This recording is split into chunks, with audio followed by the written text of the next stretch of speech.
Hi friends, welcome to Yashaswini media. అందరూ ఎలా ఉన్నారు? మేమైతే చాలా బాగున్నామండి. ఈరోజు వీడియో ఏంటి అంటే చేపల పులుసు ఎలా చేయాలో చూపిస్తాను వీడియోలో. సో ఇది స్పెషల్ అండి, తెలంగాణ స్టైల్లో. సో ఇది ఎలా చేశానంటే చింతపండు అయితే వాడలేదు, ఇంకా నిమ్మకాయ కూడా వాడలేదు, మామిడికాయ కూడా వాడలేదు. మామిడికాయ పచ్చడి వాడాను. సో మామిడికాయ పచ్చడితో చేపల పులుసు అండి. టైటిల్ చాలా బాగుంది కదా, మామిడికాయ పచ్చడితో చేపల పులుసు.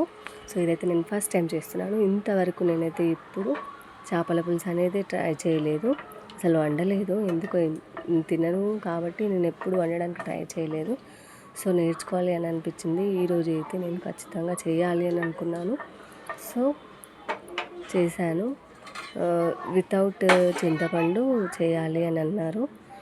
సో నేను చింతపండు యూజ్ చేయకుండా మామిడికాయ పచ్చడి యూజ్ చేస్తూ చేపల పులుసు అయితే ప్రిపేర్ చేశాను. సో మా స్టైల్ ఎలా ఉందో చూడండి. చూసి మీకు నచ్చితే మీరు కూడా ట్రై చేయండి. ఎవరైతే చింతపండు తినరో సో వాళ్ళకి బాగా ఉపయోగపడుతుంది ఈ వీడియో. ఇప్పుడైతే ఫస్ట్ మేము పోపు చేసుకుంటున్నాము. సో ఈ తాలింపు కోసం మనం ఉల్లిపాయలు ఇలా కట్ చేసి కాకుండా ఉల్లిపాయని కాల్చి పేస్ట్ చేసుకొని కూడా యూజ్ చేయొచ్చు. అలా కూడా చాలా టేస్ట్ ఉంటుందంట. సో నేనైతే ఫస్ట్ టైం కదా, నాకు సరిగా తెలియక నేనైతే కట్ చేసి పోపు చేస్తున్నాను. సో ఈలోపు ఫస్టే మనమైతే అల్లం వెల్లుల్లి పేస్ట్ అయితే రెడీ చేసి పెట్టుకోవాలి. మేమైతే ఎప్పటికప్పుడే ఫ్రెష్గా పేస్ట్ ప్రిపేర్ చేసి వేస్తాము కర్రీస్లో. సో చాలామంది ఏంటంటే ఆల్రెడీ స్టోర్ చేసి ఫ్రిడ్జ్లో పెట్టుకుంటారు. సో మేము అలా చెయ్యము, ఎప్పటికప్పుడు కావాల్సినంత మాత్రమే ప్రిపేర్ చేసుకుంటాము. చిన్న రోల్ ఉంటుంది కదా, దాంట్లో దంచుకుంటాము. సో ఇప్పుడైతే ఆనియన్స్ని బాగా ఫ్రై చేసుకున్నాము. ఆనియన్స్ బాగా ఫ్రై అయితేనే టేస్ట్ చాలా బాగా వస్తుంది. లేదంటే ఇది పులుసు కదా, అందులో ఉడకకపోతే ఆనియన్స్ అస్సలు బాగోదు, టేస్ట్ అనేది అస్సలు సెట్ అవ్వదు. సో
ఆనియన్స్ అయితే మంచిగా ఫ్రై అయినాయి.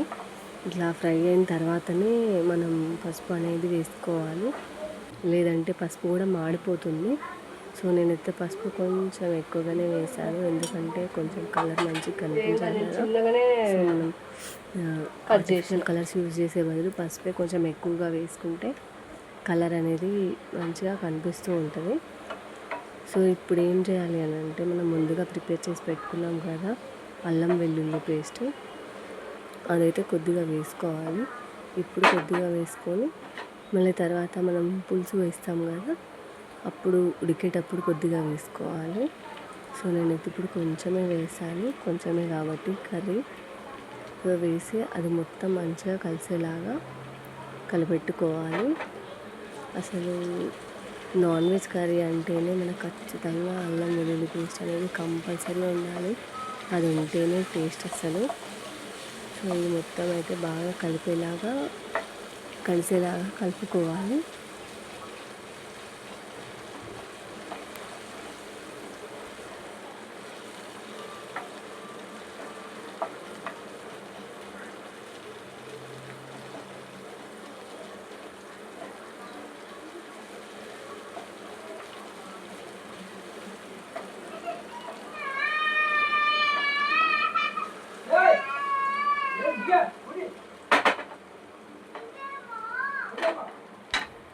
సో ఆనియన్స్ బాగా ఫ్రై అయిపోయినాయి, దాంతోపాటు అల్లం వెల్లుల్లి పేస్ట్ కూడా కలిసిపోయింది కదా.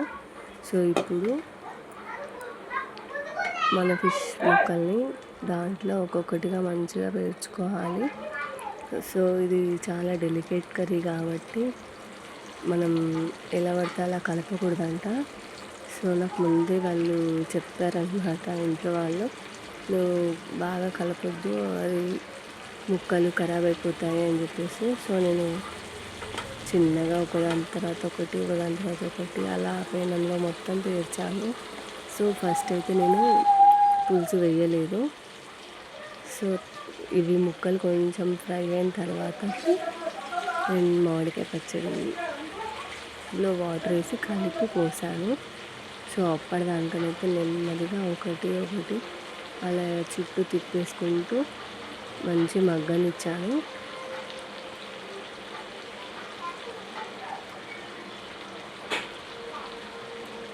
ఒక 5 minutes అలా ఫ్రై అయిన తర్వాత మళ్ళీ తిప్పేయాలి ముక్కని, మళ్ళీ back side కాలడానికి.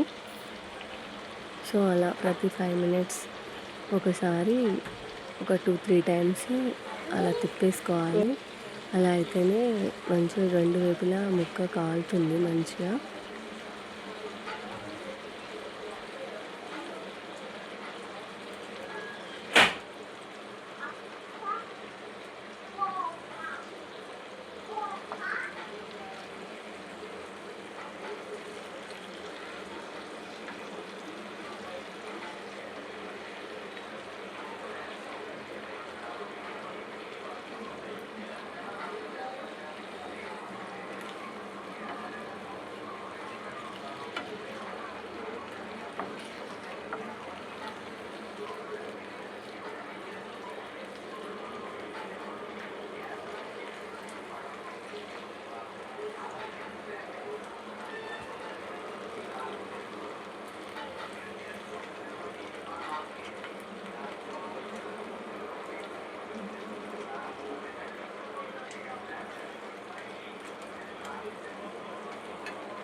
So ముక్కలైతే almost fry అయిపోయినాయి.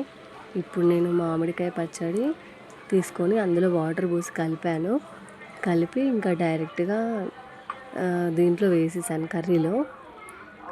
సో ఇప్పుడు మనకి గ్రేవీ అయితే మొత్తం ఇదే వస్తుంది. ఇప్పుడు కాసేపు అయితే మూత పెట్టుకొని మగ్గనిచ్చుకోవాలి మనం. అప్పుడైతేనే వాటర్ అనేది ముక్కలకి మంచిగా పడుతుంది. పులుపు అండ్ ఉప్పు కారం, నేను ఇంకా ఉప్పు కారం ఎక్స్ట్రా అయితే అస్సలు వేయట్లేదు.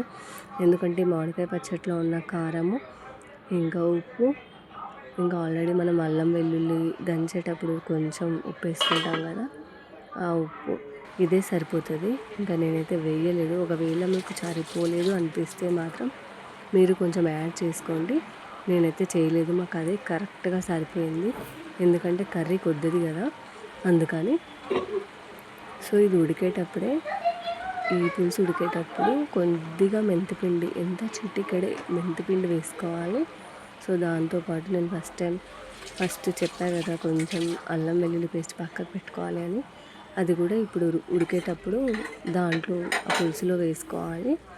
సో వేసుకొని ఇలా మొత్తం ఇవి ఊరికే కదపొద్దు, కదిపితే మాత్రం ముక్కలు విరిగిపోతాయి ఊరికనే.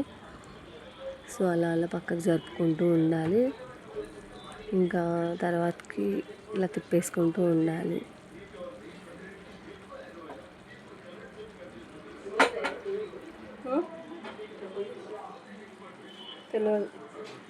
సో ముక్కలు అయితే మంచిగా ఉడికినాయి. సో ఆ సూప్ అయితే చిన్న స్పూన్తో తీసి కొద్దిగా ముక్కల పైన అలా వేసుకోవాలి. సో ముక్కలకు బాగా పడుతుంది కదా, అందుకని ఇలా వేసుకుంటున్నాను. సో కర్రీ అయితే ఆల్మోస్ట్ రెడీ అయిపోవడానికి వచ్చింది. పక్కనైతే గరం మసాలా ప్రిపేర్ చేసి పెట్టుకోవాలి ముందుగానే, లేదంటే ధనియాల పొడి, పచ్చి ధనియాల పొడి కూడా వేసుకోవచ్చు. నేనైతే గరం మసాలా ప్రిపేర్ చేసి పెట్టుకున్నాను. సో ఇప్పుడైతే కర్రీ ఆల్మోస్ట్ కంప్లీట్ అయిపోవడానికి దగ్గరలో వచ్చింది. ఇంకా కొత్తిమీర కూడా వేసుకోవాలి అనుకుంటే ముందుగానే కట్ చేసుకొని పెట్టుకోండి.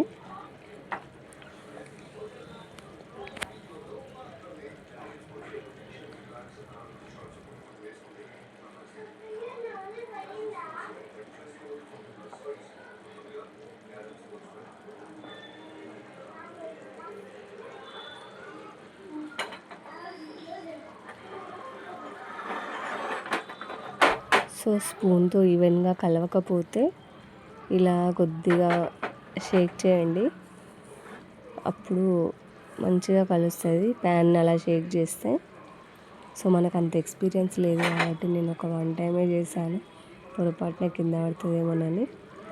సో చిన్నగా మళ్ళీ ముక్కల్ని రివర్స్ చేసుకొని మళ్ళీ కొద్దిసేపు ఉడికించుకోవాలి.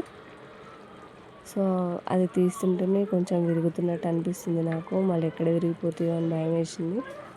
కానీ ఏం విరగలేదు, బాగానే కుక్ అయినాయి.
కర్రీ అయితే కంప్లీట్ అయిపోయిందండి, ఆల్మోస్ట్ మొత్తం ఉడికింది.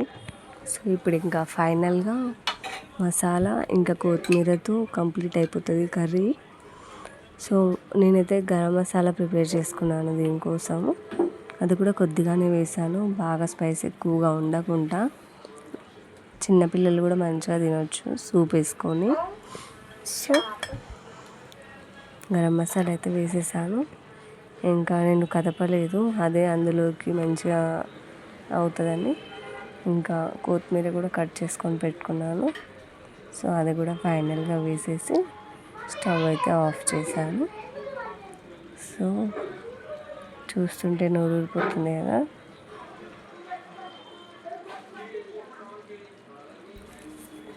నేను అసలు తినను చేపల కూర, కానీ దాన్ని చూస్తుంటేనే అసలు తినాలనిపిస్తుంది, కానీ నేను తినలేదు. సో ఈసారి మాత్రం చింతపండు లేకుండా చేయాలంటే మాత్రం ఈ రెసిపీని తప్పకుండా ట్రై చేయండి, చాలా బాగా వస్తుంది. So thanks for watching our video. Please keep supporting us for more videos. ఇలాంటి ఇంట్రెస్టింగ్ వీడియోస్ నేను ఎన్నో చేయాలి అనుకుంటున్నానండి. సో ఫైనల్గా ఫిష్ కర్రీ అయితే ప్రిపేర్ అయిపోయింది. Thanks for watching our video. Bye bye.